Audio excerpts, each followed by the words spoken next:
9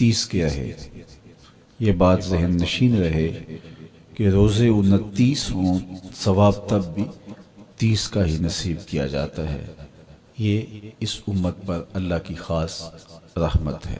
مختلف صورتوں میں احکام کے فرق کے ساتھ روزے پچھلی امتوں میں بھی مشروع رہے ہیں۔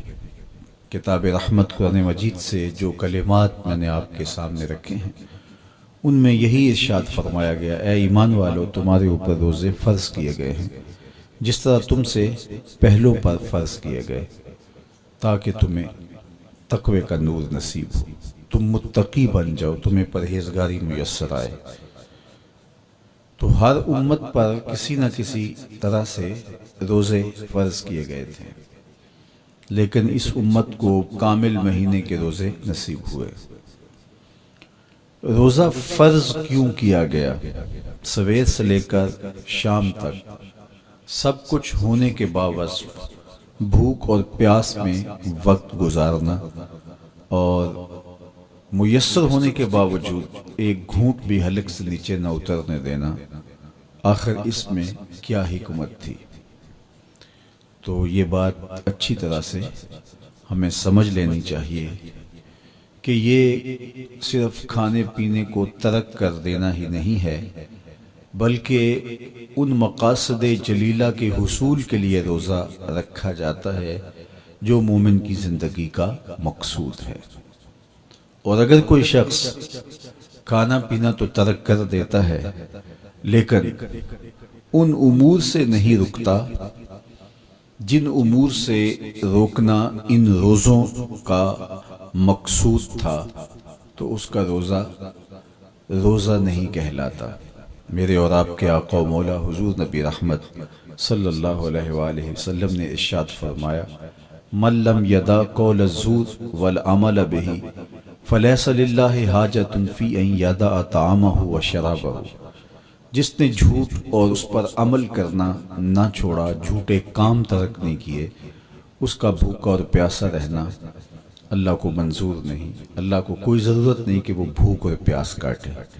روزے میں تو ان امور سے بھی روک دیا گیا جو امور عام زندگی میں جائز تھے، جو مشروع تھے، مباح تھے، لیکن روزے میں ان جائز مباح امور سے بھی منع کر دیا گیا۔ طیب اور طاہر کھانے، خوبصورت مشروب، ان سے روک دیا گیا۔ آپ آب زمزم بھی نہیں پی سکتے جبکہ وہ متبرک پانی ہے۔ شہر مدینہ کی سرزمین میں اگی ہوئی کھجوریں جب پھل دیں اور ان کے رنگ اور ذائقے آپ کو اپنی جانب کھینچیں، لیکن آپ روزے سے ہیں تو شہر مدینہ میں بیٹھ کر شہر مدینہ کی پکی ہوئی کھجوریں بھی آپ نہیں لے سکتے، اس لیے کہ آپ روزے سے ہیں۔ تو روزے میں آپ کو متبرک چیزیں کھانے سے بھی روک دیا گیا، متبرک مشروب پینے سے بھی منع کر دیا گیا۔ تو مجھے بتائیے، جو رب آپ کو متبرک مشروب اور پاکیزہ کھانوں سے بھی ایک مخصوص وقت کے لیے روک رہا ہے، تو جن امور سے عام زندگی میں شریعت اسلامیہ نے ہمیں منع کیا، ہمارے رب نے ہمیں منع کیا، تو اگر روزے کے دوران ہم وہ امور بجا لائیں تو پھر روزے کی مقصدیت حاصل نہیں ہوگی۔ تو اسی لیے فرمایا، جس نے جھوٹ اور جھوٹے کام نہیں چھوڑے اس کے بھوکا اور پیاسا رہنے کی اللہ کو کوئی ضرورت نہیں ہے۔ تو وہ یہ چاہتا ہے کہ میرے بندے ان امور سے بھی جب رک جائیں گے جن امور سے عام زندگی میں نہیں روکا گیا، تو وہ لازمی طور پہ ان امور سے رکنے کی کوشش کریں گے جن امور سے اسے منع کیا گیا ہے۔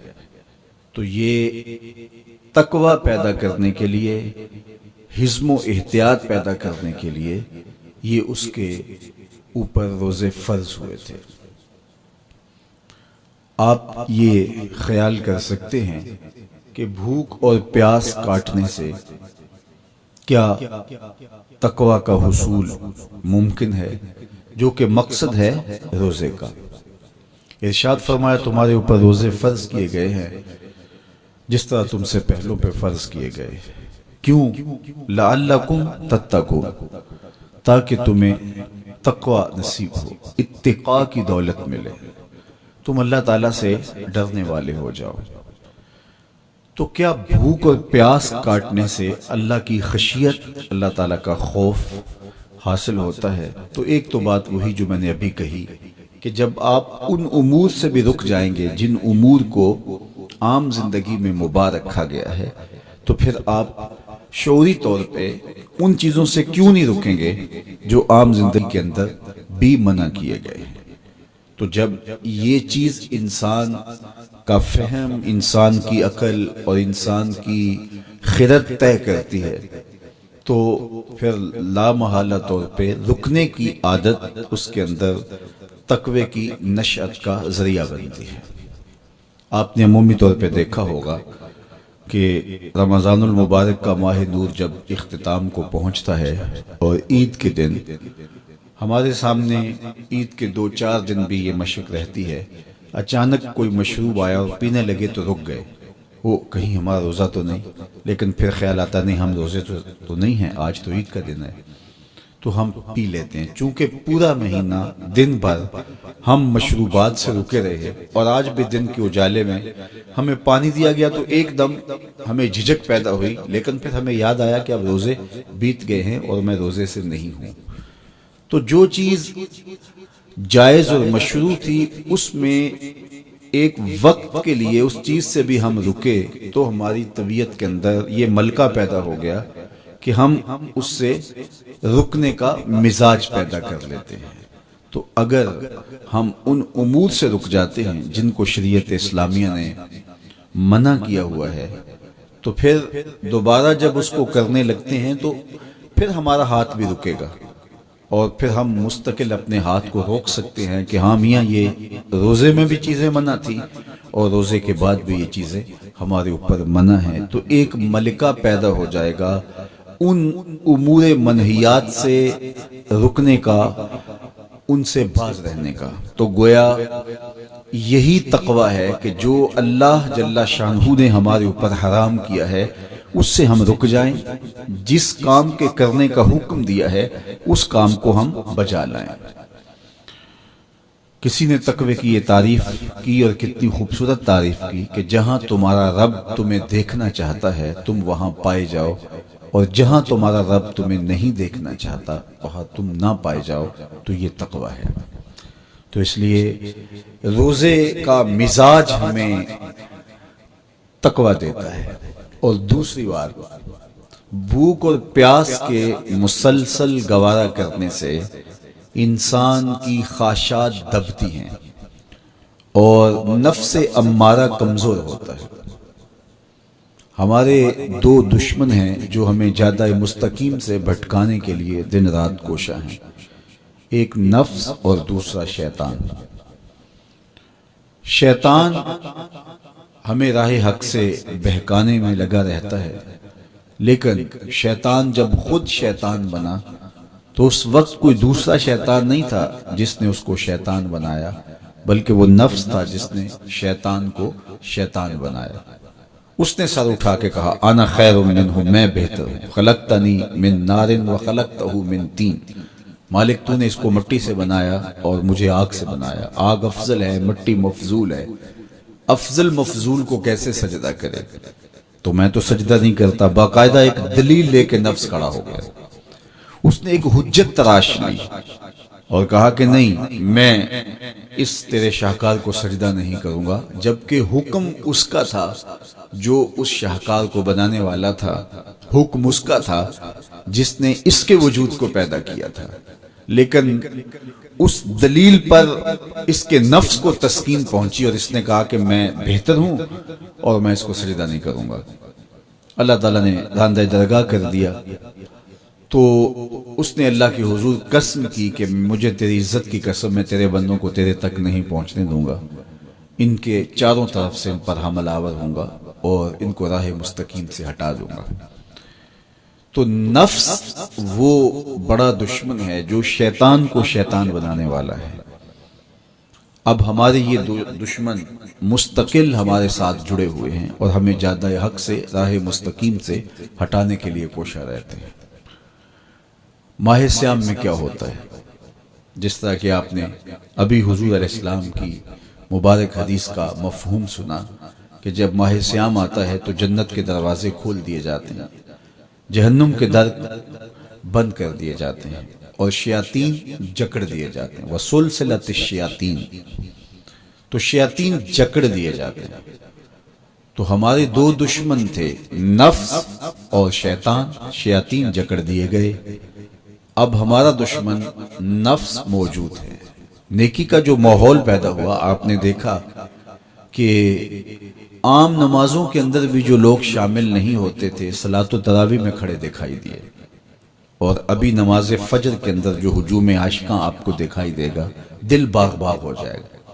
اس طرح پانچوں نمازوں میں نیکی کا ماحول پیدا ہو جانا، صدقہ و خیرات کا ماحول پیدا ہو جانا، طبیعتوں میں رفق اور نرمی کا آ جانا، اور بہت ساری چیزیں ہیں جو ماہ سیام کی برکت سے ہمارے اندر پیدا ہوتی ہیں۔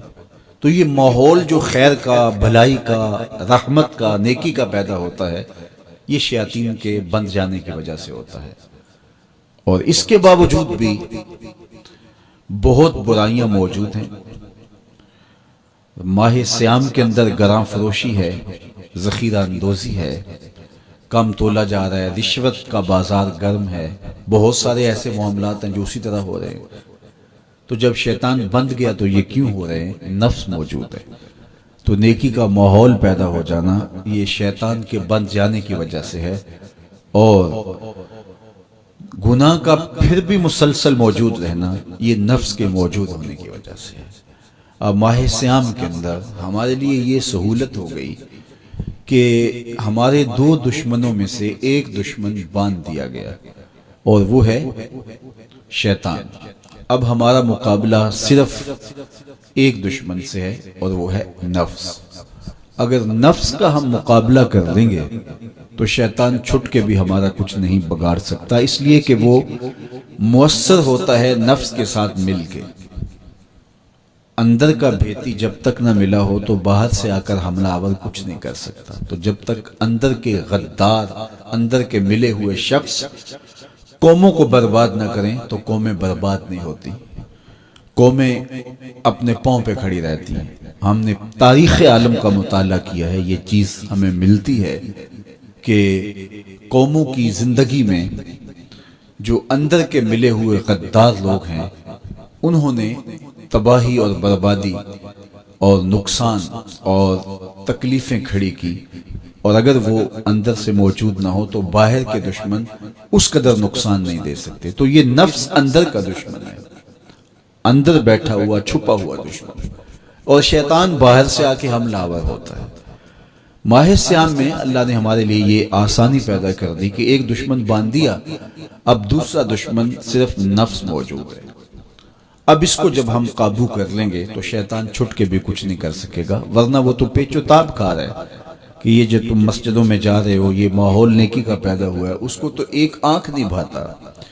وہ تو حضرت انسان کو برباد کرنے پہ تلا ہوا ہے۔ اس نے اللہ کے حضور اس کی عزت کی قسم کھا کے کہا تھا کہ میں تیرے بندوں کو تیرے تک نہیں پہنچنے دوں گا، ان کے دائیں بائیں سے، آگے پیچھے سے، چاروں سمتوں سے ان پر حملہ آور ہوں گا۔ بلکہ فرمایا کہ اگر اللہ نے انسانوں کے لیے محافظ فرشتے مقرر نہ کیے ہوں تو شیاطین انسانوں کو مار ڈالیں۔ ابن آدم کا اتنا دشمن ہے، وہ کہتا ہے کہ جنت سے میں نکالا ہی آدم علیہ السلام کی وجہ سے گیا ہوں، اور اب میں اولاد آدم کو چین سے نہیں بیٹھنے دوں گا، اور ان کو میں دوبارہ جنت میں نہیں جانے دوں گا۔ ایسے اسباب پیدا کروں گا کہ یہ جہنم کا ایندھن بنے، اور یہ دن رات کوشاں ہے۔ اور شیطان کے مکر و فریب اور اس کے دجل و تلبیسات کے رنگ بڑے ہیں، ہر ایک کو ایک لاٹھی سے نہیں آنکتا۔ ایسا نہیں ہوتا کہ ایک شب زندہ دار تہجد گزار جس کو سحری کی سسکیوں میں لطف ملتا ہو، شیطان اسے کہے کہ جناب تم سحری کے وقت نہ اٹھا کرو اور نوافل نہ ادا کیا کرو، اسے پتہ ہے کہ یہ عابد، یہ تہجد گزار میری بات نہیں مانے گا، تو وہ اسے کہتا بھی نہیں ہے۔ اسے کہتا ہے تم ضرور تہجد پڑھو، لیکن صبح بتا دیا کرو کہ میں تہجد گزار ہوں۔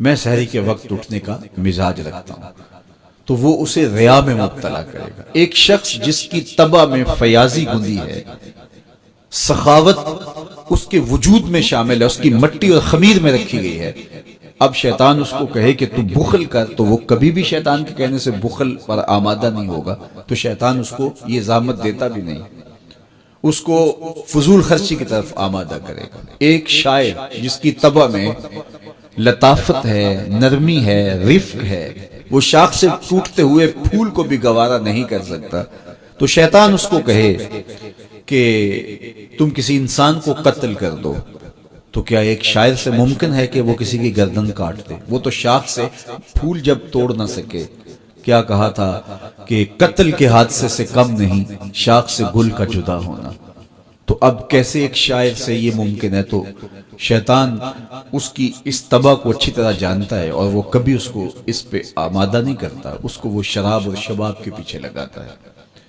ایک عالم دین جس کا اوڑھنا بچھونا ہی دین ہے، اور منبر و محراب کی نوکری اس کی سعادت مندی ہے، اور جب وہ واضح و تلقین اور نصیحت کرتا ہے، اس کی روح کو قرار اور باطن کو تسکین نصیب ہوتی ہے، اب شیطان اس کو کہے کہ تو منبر و محراب کی نوکری چھوڑ دے، تو مجھے بتائیے ایک عالم دین منبر و محراب کی نوکری چھوڑ کے گنڈیریاں بیچے گا تو اس کی بات تو نہیں مان سکے گا، تو شیطان اس کو یہ کہتا بھی نہیں ہے، اس کو کہتا ہے تیرے جیسا خطیب بھی تو زمانے میں دوسرا نہیں ہے، بات کرنے کا جو ڈھب تجھے آتا ہے وہ کسی اور کے پاس تو نہیں ہے، جتنا علم تیرے پاس ہے، صغرے کبرے ملانے کا جو فن تو جانتا ہے، لفظوں کی کھال ادھیڑنے کا مزاج جو تیرے پاس ہے، علمی منہ شگافیاں اور دقائق کا جو علم تیرے پاس ہے، وہ کسی اور کے پاس بھلا کب ہے؟ تو وہ اس کو تکبر میں مبتلا کر کے اس کی متاع زندگی کو لوٹنے کی کوشش کرتا ہے، تو اس کے وار ہیں، اس کے حملے ہیں، اس کے جال ہیں جو پھیلا کر کے اس دام تزویر کے اندر لوگوں کو پھانس لیتا ہے۔ تو شیطان انسان کا دشمن ہے، دن رات انسان کو برباد کرنے کے لیے تلا ہوا ہے۔ میرے اور آپ کے آقا و مولا نے ارشاد فرمایا الشیطان جاسم علی قلب ابن آدم فَإِذَا ذَكَرَ اللَّهَ خَنَسَ وَإِذَا غَفَلَ وَسْوَسَ، شیطان اولاد آدم کے دل پہ قبضہ جما کے بیٹھ جاتا ہے، جب یہ اللہ کا ذکر کرتا ہے تو بھاگ جاتا ہے، جب یہ ذکر چھوڑتا ہے تو وسوسہ اندازی کرتا ہے۔ تو شیاطین تو انسان کو مار ڈالنے پر آمادہ ہیں، اور وہ ایک لمحہ بھی نہیں چاہتے کہ یہ نیکی اور خیر کی کسی راہ کا مسافر ہو۔ تو ماہ رمضان میں شیطان بندہ ہوا بھی ہو اور انسان نیکی کے ماحول پہ ہوں، نیکی کی راہوں پہ ہوں، سجدوں میں اللہ کی حضور آنسوں کا خراج دے رہے ہوں، قرآن مجید کی تلاوت معمول زندگی ہو، تو شیطان کو تو ایک آنکھ نہیں بھاتا، وہ تو کہتا ہے بس میں چھٹ لوں، پھر عید کے دن ہی نپٹ لوں گا تم سے۔ اب اگر شیطان کے چھٹنے سے قبل ہم نے نفس کو کنٹرول میں کر لیا، قابو میں کر لیا، تو شیطان چھٹ کر بھی کچھ نہیں کر پائے گا، ورنہ وہ نفس کے ساتھ مل کے اور زیادہ ہمیں بگاڑنے کی کوشش کرے گا۔ اس لیے یہ ہمارے لیے ایک اہم اور سنہری موقع ہے کہ ہم نفس پہ قابو پا لیں۔ اب وہ کیسے پایا جا سکتا ہے؟ روزہ نفس کو کنٹرول کرنے کا ایک مؤثر ذریعہ ہے، خود روزہ نفس کو، نفس امارہ کو قابو کرنے کا ذریعہ ہے، اس لیے کہ نفس 3 چیزوں سے کمزور ہوتا ہے۔ حضرت شیخ فرید الدین عطار رضی اللہ تعالیٰ عنہ فرماتے ہیں نفس نتواں کشت الا باسے چیز، بات گوئم یاد گیرش اے عزیز، نفس نہیں مرتا، لیکن اگر 3 چیزیں ہوں تیرے پاس تو پھر نفس کو قابو کرنا کوئی مشکل بھی نہیں ہے، اس کو کمزور کرنا کوئی زیادہ مشکل بھی نہیں ہے۔ وہ 3 چیزیں کون سی ہیں؟ خنجر خاموشی و شمشیر جو، نیزہ تنہائی و ترک ہجو، خاموشی کا خنجر، بھوک کی تلوار اور تنہائی کا نیزہ۔ یہ 3 چیزیں نفس کی کمزوری کا سبب اور ذریعہ ہیں۔ اب روزہ ان 3 چیزوں کو پیدا کرتا ہے۔ بھوک اور پیاس کے ذریعے سے نفس کمزور ہوتا ہے، تو روزہ بھوک اور پیاس ہے۔ اور میرے اور آپ کے آقا و مولا نے ارشاد فرمایا یا معاشر الشباب من استطاع منکم الباءۃ فلیتزوج فإنه اغض للبصر واحسن للفرج فمن لم يستطع فعليه بالصوم فإنه له وجاء۔ اے جوانوں کے گروہ، تم میں سے اگر کوئی نکاح کرنے کی طاقت رکھتا ہے تو دیر نہ کرے، فوری نکاح کر لے، اس لیے کہ یہ نظر اور پاکیزگی کا محافظ ہے، اور اگر کوئی نکاح کرنے کی فی الحال پوزیشن میں نہیں ہے تو وہ کثرت کے ساتھ روزے رکھے، اس لیے کہ روزے قاطع شہوات ہیں، تو بھوک خواہشات کو کمزور کرتی ہے۔ دوسری بات، تنہائی یہ مجلس کے شر سے بچانے کا ذریعہ ہے، چونکہ چند مجلسیں ہوتی ہیں جو انسان کے لیے خیر لاتی ہیں، زیادہ اختلاط لوگوں کا سوائے نقصان کے اور کچھ نہیں دیتا۔ اس لیے العافیت فی العزلہ فرمایا گیا کہ عافیت تنہائی میں ہے۔ ہمارے مشائخ فرماتے ہیں کہ سالک کے لیے سب سے بہتر جگہ اللہ کا پاکیزہ گھر مسجد ہے، یا پھر کامل شیخ کی صحبت ہے، یا پھر تنہائی۔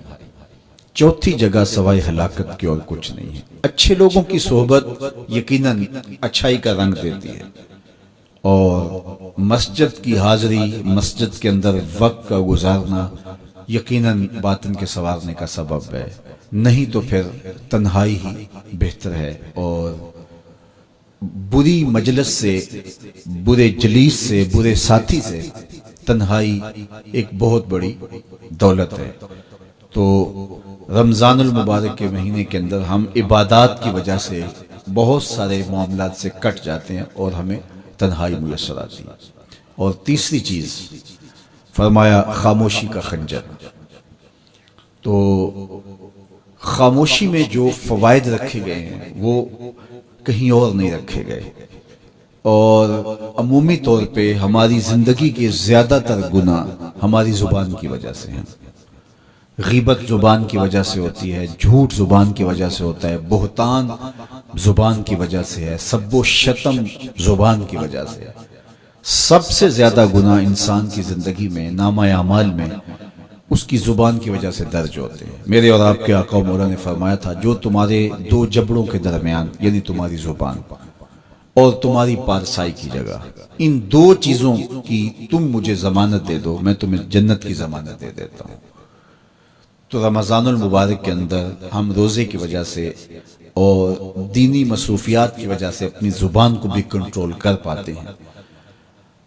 فرمایا کہ اگر تم سے کوئی شخص الجھے، تم سے کوئی لڑے، کوئی بحث کرنا چاہے، تو تم کہو انی صائم، میں تو روزہ دار ہوں، تو یہ کہہ کے آپ اپنی جان چھڑا سکتے ہیں۔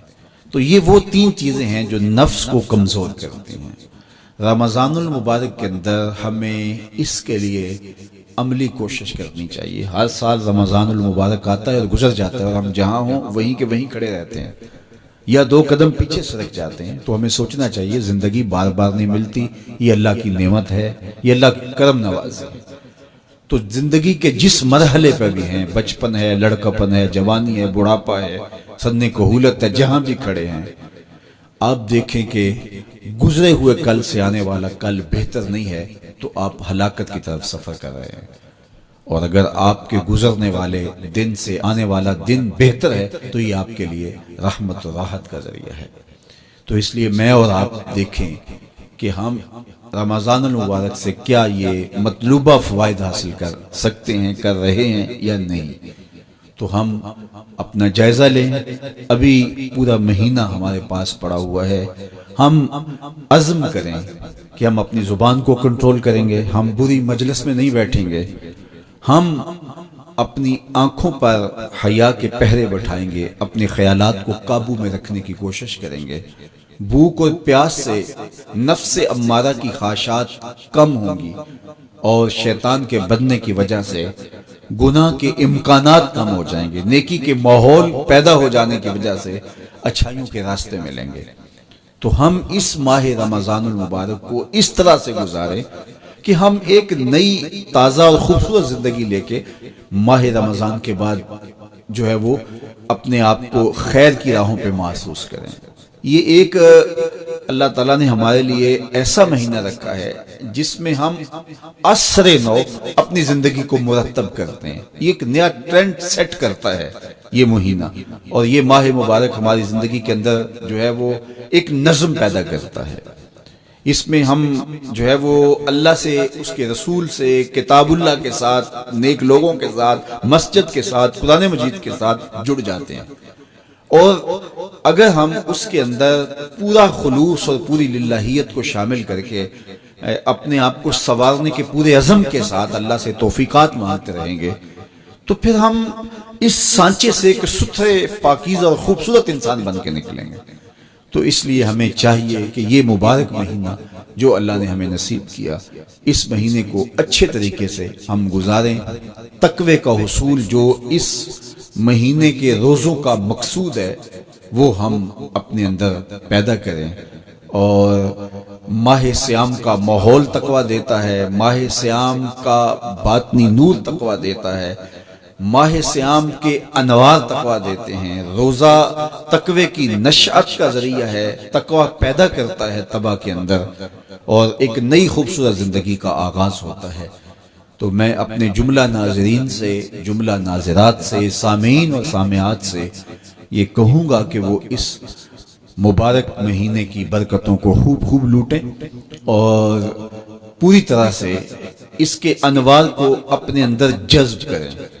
جو روشنیاں اور جو فضاؤں کے اندر نور بکھرا ہوا ہے، اس کو اپنے اندر اتار لیں اور پوری طرح سے اپنے اندر اس کو جذب کر لیں۔ پورا مہینہ جب ایک پاکیزہ ماحول میں آپ رہیں گے اور شرور سے، شر سے، بری مجلسوں سے، برے جلیس سے آپ بچنے کی کوشش کریں گے، تو ایک مہینہ طبع کے اندر ایک مؤثر تبدیلی لانے کے لیے کافی ہوتا ہے۔ اور پھر اللہ تعالیٰ نے ہمارے لیے یہ کرم نوازی کیا ہے کہ ہر عمل کا اجر 70 گنا بڑھا دیا ہے۔ تو گویا ہم ایک قدم اٹھاتے ہیں تو 70 قدم آگے بڑھ جاتے ہیں۔ تو یہ ہمارا سفر تیز کر دیا جاتا ہے اور ہم تیزی کے ساتھ چل رہے ہوتے ہیں، اور ایک مہینہ گویا 70 مہینوں کے برابر ہو جاتا ہے۔ تو 70 مہینے مسلسل بندہ ایک نیکی کے ماحول میں رہے تو اس سانچے سے جب باہر نکلے تو پھر وہ کیسا نکھرا ہوا اور پاکیزہ انسان ہوگا۔ تو اس لیے ہمیں اس ایک مہینے کو پوری توجہ کے ساتھ صرف کرنا چاہیے اور اس کے ایک ایک لمحے کی قدردانی کرنی چاہیے۔ تو دیکھنا پھر یہ مہینہ کس طرح زندگی کے اندر ایک نئی خوبصورت تبدیلی پیدا کرتا ہے۔